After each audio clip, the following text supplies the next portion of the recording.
एखादी भाजी बनवायला घेतली आणि ती जर कमी असेल तर तुम्ही काय करता? तर असंच काहीसं गवारीच्या बाबतीत झालेलं आहे. गवार कमी पडली त्यामुळे मी कढईमध्ये जिरं, मोहरी चांगली तेलात तडतडून दिली. नंतर कढीपत्ता टाकून कांदा आणि टोमॅटो परतून घेतला. त्याचबरोबर हळद आणि फक्त कांदा लसूण मसाला टाकून छान मिक्स करून घेतलं. आता जेवढी केवढी गवार होती तेवढी धुवून या तेलामध्ये मसाल्यामध्ये छान परतून घेतली आणि मीठ टाकून घेतलं. झाकण ठेवून 2 ते 3 मिनिट अशी शिजवून घेतली. नंतर थोडंसं गरम पाणी टाकून पुन्हा ती शिजवून घेतलेली आहे. त्यानंतर यामध्ये अजून काही टाकायचं तर ते म्हणजे शेंगदाण्याचं कूट.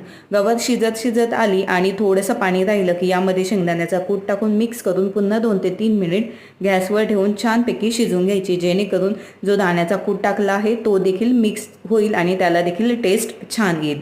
तर तुम्ही काय करता ज्यावेळेस तुमच्याकडं भाजी कमी असते, काय काय ॲड करता हे कमेंट करून मला नक्की सांगा आणि आपल्या चॅनलवर जाऊन हा डिटेल व्हिडिओ नक्की पहा.